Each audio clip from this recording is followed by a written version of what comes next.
Election करीब आते ही सियासी जोड़ तोड़ का आगाज़ हो चुका है। कहीं इत्तेहाद टूट रहे हैं तो कहीं नए इत्तेहाद सामने आ रहे हैं। नून लीग की बात करें तो राना सनाउल्लाह की जानिब से ये वाज़े कर दिया गया है कि मुस्लिम लीग नून पंजाब में सीट एडजस्टमेंट नहीं करेगी और पंजाब की तमाम कौमी और सूबाई सीटों पर शेर का निशान होगा। दूसरी जानिब इत्तलात ये भी सामने आ रही हैं कि परवेज़ खटक नून लीग से बैकडोर राब्ते कर रही है और जल्द परवेज़ खटक अपने धड़े के साथ नून लीग में शामिल हो जाएंगे। जबकि आसिफ अली जरदारी साहब ने भी लाहौर में डेरे डाल ली हैं। तो पंजाब की सियासत में क्या खिचड़ी पक रही है, इस हवाले से ज़रा ओवरऑल बात कर लेते हैं हम तजियाकारों से। राव खालिद साहब सबसे पहले तो ज़रा ये बात कर लेते हैं ना, नून लीग की जानिब से जो ऐलान किया गया है कि पंजाब में सीट एडजस्टमेंट वो नहीं करेंगे, इस फैसले को आप किस नज़र से देख रहे हैं?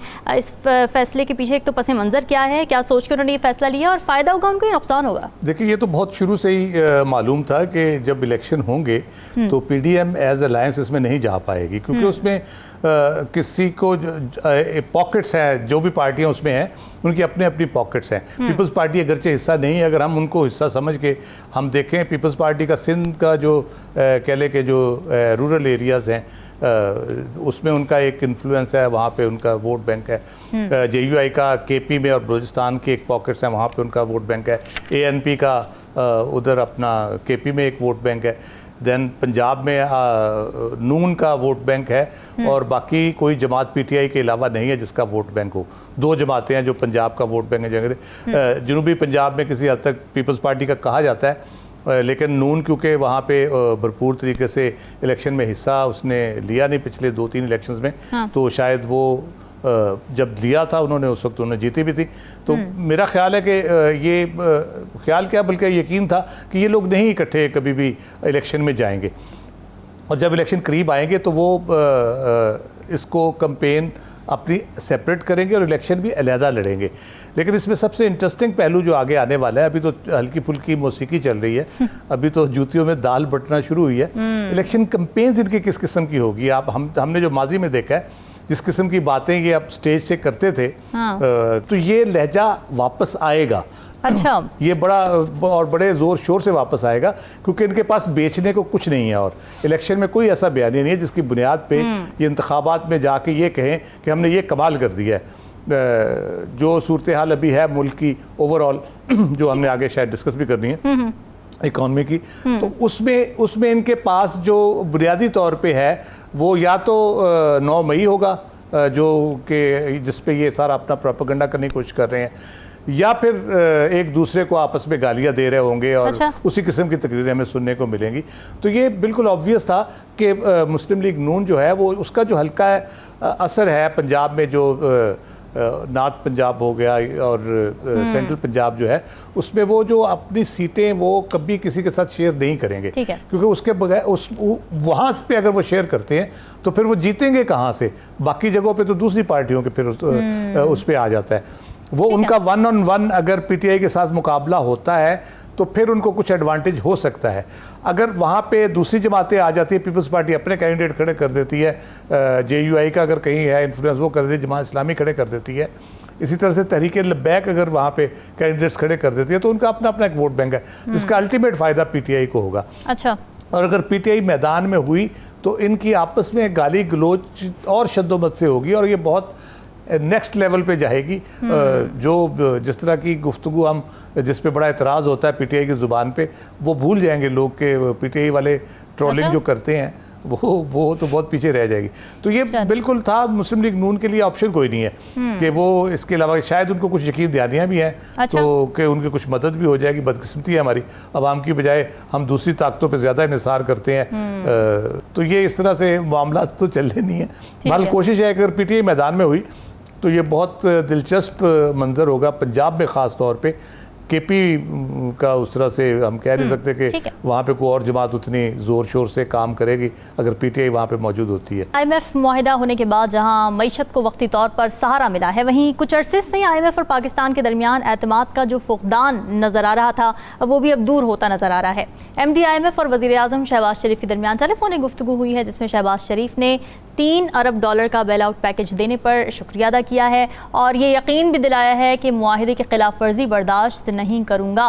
इसी गुफ्तगू में MD IMF ने कहा कि पाकिस्तान और IMF के दरमियान मजबूत शराकतदारी और बाहमी एतमाद इस्तवार हो चुका है, तो यकीन है कि शहबाज शरीफ वादों को पूरा करेंगे। अपने तजज़ियाकारों से ही जानते हैं कि IMF और पाकिस्तान के दरमियान एतमाद की बहाली मुल्क की मईशत के लिए कितनी फ़ायदेमंद साबित हो सकती है। राव खालिद साहब, एतमाद तो चलें हो गया बहाल, मईशत कब बहाल होगी? हमने देखा कि जब ये मुआहिदा हुआ तो उसके बाद डॉलर वक्ती तौर पर कुछ गिरा, मगर अब दोबारा से हम देख रहे हैं कि रुपए की गिरावट का आगाज़ हो चुका है। बुनियादी बात जो इसमें है वो ये है कि IMF कितना एतमाद करता है या नहीं करता, ये मैटर नहीं करता। हम उसके एतमाद पे कितना पूरा उतर रहे हैं। हाँ। वो जिन शराइत पे हम देखते हैं कि 23 प्रोग्राम हमने लिए और उनमें सब हमने नामुकम्मल छोड़े, कोई एक प्रोग्राम भी हमने कंप्लीट नहीं किया। ये आखिरी प्रोग्राम भी हमने नामुकम्मल छोड़ा और भी स्टैंड बाई अरेंजमेंट हमने किया। तो हम उनके एतमाद पे 22-23 दफ़ा अगर पूरे नहीं उतरे तो उनको भी पता है इन्होंने 24वीं दफ़ा भी हमारे एतमाद पे पूरा नहीं उतरना। इसलिए वो जो अभी की जो कंडीशनैलिटीज़ हैं और जो उस पर प्रेशर है वो इसी वजह से है कि खुदा के बंदो अपना ख्याल करो, हमारा ना करो, हमारा पैसा डूबता है डूब जाए। आप तो अपने मुल्क को बचाओ, आप तो अपने मामला ठीक करो, आप अपनी पॉलिसीज़ जो है वो सस्टेनेबल बनाओ, लॉन्ग टर्म बनाओ और उनको में कंटिन्यूटी लेके आओ। अपनी पॉलिटिकल स्टेबिलिटी जो आपकी है उसको आप ठीक करो। आप जो इंस्टेबिलिटी आपने क्रिएट की हुई है बुनियादी तौर पे, उसमें किसी का हाथ नहीं है। सिर्फ एक एक्शन जो 2022 का था, अप्रैल का, उसकी वजह से आपके यहाँ कोई ऐसा मुआशी आपने गलत कदम नहीं उठाया, कोई और आपने कुछ नहीं किया। सिर्फ एक पॉलिटिकल एक्टिविटी की वजह से, अदम एतमाद की वजह से आपके मुल्क के अंदर इतनी इंस्टेबिलिटी क्रिएट हुई है कि आप आज इस जगह पे खड़े हैं जहाँ पे आप हर चीज़ की प्राइसेस आपको दुगनी करनी पड़ रही हैं। जो गवर्नमेंट यूटिलिटीज़ जो हैं सारी, गैस हो, बिजली हो, और इन्फ्लेशन आपकी कहाँ पहुँच गई है। दुनिया में ट्रेंड नीचे जा रहा है। अमेरिका की मैं इन्फ्लेशन देख रहा था, वो कहते कि वो उनके पहली दफ़ा उनकी रिसीड होनी शुरू हुई है इन्फ्लेशन, मैक्सिमम से वो नीचे जाना शुरू हो गई है इन्फ्लेशन। बाकी मुल्कों में भी इसी तरह से हो रहा है। चाइना का थोड़ा सा प्रॉब्लम आ रहा है, लेकिन हमारे यहाँ ऐसे जा रही है ऊपर रॉकेट की तरह, वो इन्फ्लेशन नीचे आने का नाम नहीं ले रही। कोई गवर्नमेंट का हमें कोई कहीं रोल नज़र नहीं आता, गवर्नमेंट का कंट्रोल नज़र नहीं आता। इस तरह डॉलर ने ऑब्वियसली उसमें बड़ा रोल प्ले किया डॉलर में, और डॉलर को अगर आज़ाद छोड़ा जाता तो मेरा ख्याल है वो स्टेबल भी रहता और एक ख़ास उसकी प्राइस रहती। हमारे यहाँ तो डॉलर पे पूरी गेम की गई है। डॉलर की प्राइसेस को ऊपर नीचे करके जो डॉलर का बिज़नेस करते हैं, जिसमें मुबैना तौर पे डार साहब को कहा जाता है कि वो सरे फहरिस्त हैं। अगर आपको याद हो 2008 में ये वज़ीर ख़जाना बने थे। इन्होंने बनते ही एक बयान दिया था जिससे डॉलर शूट कर गया था, और उसकी वजह से काफ़ी पीपल्स पार्टी नाराज़ भी हुई थी उनसे, और 1-2 महीने में इनका इत्तेहाद भी ख़त्म हो गया था। तो वो तो इस किस्म के कार्रवाइयों में काफ़ी उनके बारे में यानी शक किया जाता है कि वो कहीं ना कहीं मुलव्वस होते हैं। तो बुनियादी मसला ये है कि हम अपने साथ क्या करना चाहते हैं। IMF जो भी करना चाहता है, हमारे साथ अच्छा करना चाहता है, बुरा करना चाहता है, हमें घेरना चाहता है, हमारे मिसाइल की रेंज कम कराना चाहता है, हमारे एटमी प्रोग्राम पे कुछ कराना चाहता है, जो हम इल्ज़ाम लगाते रहते हैं अपनी जान छुड़ाने के लिए। हम ये नहीं बताते कि हम क्या कर रहे हैं या हमें क्या करना चाहिए। हमें क्या करना चाहिए, क्या हम वो कर रहे हैं अपने मुल्क के लिए, अपने लिए, अपनी मईशत को बेहतर बनाने के लिए, वो हम नहीं कर रहे, और ना कोई करने की नीयत है। शहबाज शरीफ साहब किस तरह यकीन दहानी करा सकते हैं? अभी 1 महीने के बाद तो वो नहीं होंगे ये मंजर पे एज प्राइम मिनिस्टर, तो उन्होंने कैसे इम्प्लीमेंट इसको कराना है और कौन इसको इम्प्लीमेंट कराएगा, उनका जो भी कंडीशनैलिटीज़ हैं। तो मसला ये है कि हम ऐसे ही बड़के लगा के, झूठ बोल के, चक्कर दे के हम वक्त गुजारने की कोशिश करते हैं, संजीदगी से इन मामलात को नहीं देखते। राव खालिद साहब, वो तो उन्होंने यकीन दहानी कराई है शहबाज शरीफ साहब ने कि निगरान हुकूमत इसको सस्टेन करेगी, तमाम तर पॉलिसी जो डिसाइड हुई हैं उस पर अमल दरामद होगा। अभी तो पता ही नहीं ना निगरान हुकूमत कौन सी होगी और कौन बनाएगा, किसका कैंडिडेट आएगा और कितने अरसे के लिए होगी। ये भी बड़ा सीरियस क्वेश्चन है कि क्या वाकई अब जो पॉलिटिकल पार्टीज़ की हम बातें सुनते हैं और जो उनका कहते हैं वो खुद इतने यानी मुबहम अंदाज में बात करते हैं, तो उसमें आप तो यकीन ही नहीं कर सकते कि क्या 3 महीने के अंदर इलेक्शन हो जाएंगे, या असेंबली मुद्दत पूरी करती है तो 60 दिन के अंदर इलेक्शन हो जाएंगे।